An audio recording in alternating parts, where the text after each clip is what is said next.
Allah kata siapakah yang lebih sesat? Dalam dunia ni siapakah yang paling sesat? Okay. Soalan ini seolah-olah jawapan mukhalafah, siapakah yang paling sesat? Dia punya rentak ayat dia, dalam dunia ni tak ada orang paling sesat melainkan orang ni. Bismillahirrahmanirrahim. Pada ayat ke-50 dalam surah Al-Qasas, ada suatu bimbingan daripada Allah yang sangat penting. Allah berfirman, وَمَنْ أَضَلُّ مِمَّنِ اتَّبَعَ هَوَاهُ بِغَيْرِ هُدًى مِنَ اللَّهِ إِنَّ اللَّهَ لَا يَهْدِي الْقَوْمَ الظَّالِمِينَ. Allah kata siapakah yang lebih sesat? Dalam dunia ni siapakah yang paling sesat? Soalan ini seolah-olah jawapan mukhalafah, siapakah yang paling sesat?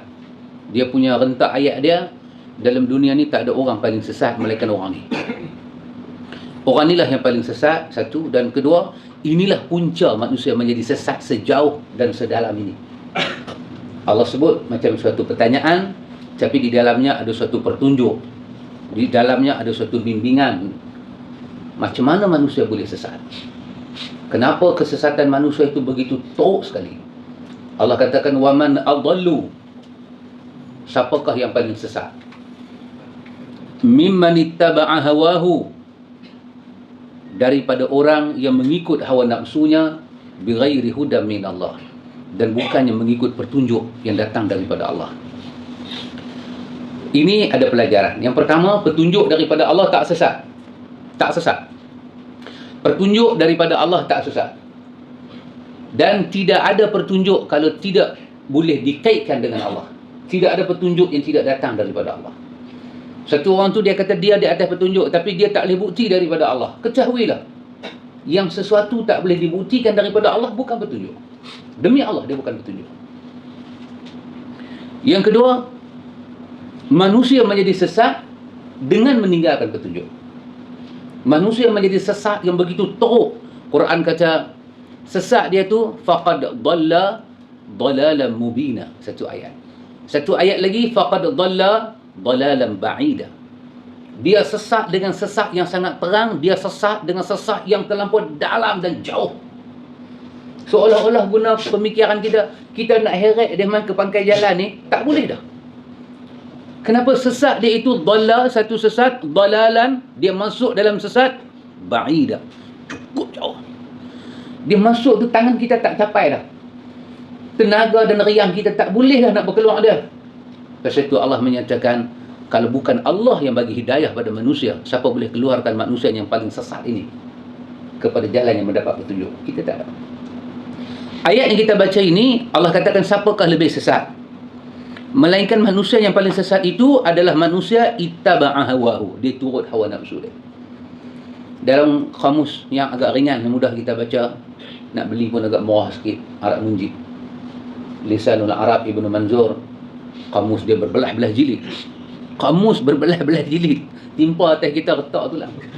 Kamus, bukan kita, kamus. Ibnu Manzur, Lisanul Arab. Hak mudah dengan kita ni boleh kilik macam mana Munjid. Kamus Arab Munjid. Ini kita duduk mengaji nahu, duduk belajar bahasa Arab. Kamus ini, kamus yang kita kata wajib ada lah. Bila sampai perkataan hawa, apa itu hawa nafsu? Apa itu hawa nafsu? Siapakah yang lebih sesat? Melainkan orang yang lebih sesat itu adalah orang yang mengikut hawa nafsu. Apa itu hawa nafsu? Dalam kamus Arab Munjid dia kata iradatun nafs. Iradatun nafs. Manusia itu dia mengikut kehendak jiwa yang dalam. Dia mengikut kehendak naluri dia. Dia mengikut kehendak pemikiran dia yang datang daripada nafs, diri yang dalam. Apabila dia ikut jiwa dia macam tu, dan ketika itu dia tahu yang Allah bimbing, yang Allah tunjuk bukan macam tu, dan dia sanggup tinggalkan itu kerana nak layan naluri dia, maka ketika itu ayat ini bagi tahu dia kena ketahui dia telah berada pada kawasan yang paling tak selamat. Dia telah berada pada kawasan kesesatan. Kenapa? Bighairi huda minallah. Dia telah meninggalkan petunjuk daripada Allah. Dia telah meninggalkan petunjuk daripada Allah. Petunjuk Allah turun, Allah tunjuk agama ni macam mana, Allah tunjuk cara beriman, Allah tunjuk cara beramal soleh. 6 rukun iman, yang Jibril tanya pada Nabi dan Nabi jawab satu persatu. Setiap rukun iman itu Allah suruh Nabi dia bimbing umat macam mana nak beriman. Daripada beriman kepada Allah, beriman kepada Nabi, kepada kitab-kitab, kepada hari kiamat, kepada qada, kepada qadar, semuanya Allah suruh dan Allah amanahkan kepada utusan dia untuk terang satu persatu. Belum ada utusan Allah ni umur dia 3 hari, lepas tu utusan itu wafat. Tidak.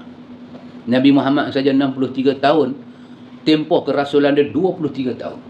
Untuk apa? Untuk menerang setiap petunjuk Allah Ta'ala. Tidak ada benda yang Allah mahu daripada insan hak nama wa ma khalaqatul jinna wal insa illa liya'budun. Tidaklah aku cipta jin dan manusia melainkan untuk ibadat. Tidak ada di atas nama ibadat Allah membiar manusia meneroka jalan itu sendiri, melainkan Allah amanahkan kepada Rasul menerang setiap inci daripada makna ibadat. Kerana itu adalah kemahuan Allah menciptakan manusia. Tapi hawa nafsu merosakkan manusia. Siapakah orang yang paling sesat dalam dunia ni? Orang yang mengikut hawa nafsu dan meninggalkan petunjuk Allah. Dia ikut itu bighairi hudan minallah, bukan petunjuk daripada Allah.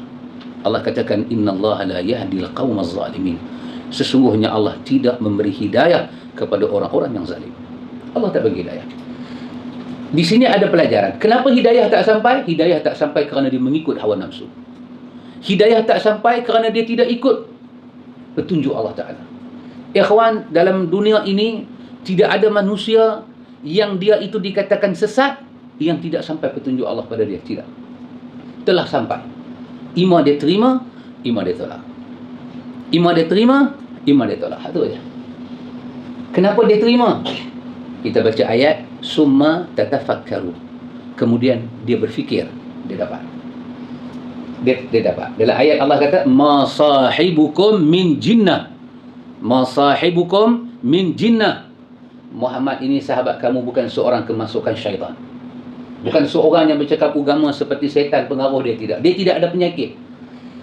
Muhammad, bimbingan dia, perkataan dia, suruhan dia, larangan dia, marah dia, senyum dia tak ada kena mengena dengan orang yang kerasukan syaitan. Tak ada. In huwa illa nazirul lakum. Melainkan dia seorang pemberi ingat kepada kamu. Min baini yadai azabun syadid. Bagi ingat di hadapan kamu ada azab yang sangat keras. Summa tatafakkaru. Kemudian kamu fikir, kenapa kamu tak boleh ikut Muhammad? Jadi ikhwatul iman, tak ada manusia kita ketawa Allah tak bagi petunjuk pada dia. Awak tu ambil dia sesat, tak ada. Melainkan Quran beritahu setiap inci manusia tak dapat petunjuk kerana dia tak mau pada petunjuk. Dia tak mau fikir tentang petunjuk. Manusia boleh fikir benda yang begitu rumit, tapi mai petunjuk dia tak mau fikir. Manusia masuk ke dalam dunia internet, dia cari benda-benda yang kita tak mampu cari. Dalam dia duk cari benda yang kita pun tak tahu dia cari apa. Keluar ceramah agama, dia tak tekan langsung. Dia tak tekan langsung. Dia tak layan langsung. Takutlah nak kata dia tak tahu ni ceramah ke pampir ni, rakaman pampir. Ustaz tu pakai kepiah, pakai serban. Di belakang ustaz tu tulis pula sambutan maulud. Takkan dia ubat. Good. Dia tak layan. Dia tak pergi tekan pun. Tulis lagi tajuk di bawah. Apa ustaz tu cakap. Tulis pula minit ceramah tu. 15 minit, 1 jam. Tulis nama ustaz. Setengah orang tulis pula di antara benda yang ustaz tu cakap apa di bawah. Dia tak tekan langsung. Wallahu la yahdil qaumaz zalimin. Allah tak bagi manusia yang tak pandang agama dia tak bagi agama dia. Berapa banyak manusia ikhwan, dia nak cari satu benda lain, dia nak cari tiba-tiba gambar lucu amat, dia tak tekan. Sama macam ceramah tadi, dia tak tekan. Benda tak elok amat, dia tak tekan. Allah bagi petunjuk pada orang yang mau petunjuk. Dan wa huwa a'lam bil muhtadin. Allah sangat tahu siapa dapat petunjuk, siapa tak dapat petunjuk. Wa huwa a'lam, dia sangat tahu. Cukup tahu, amat tahu siapa dapat petunjuk, siapa tak dapat petunjuk.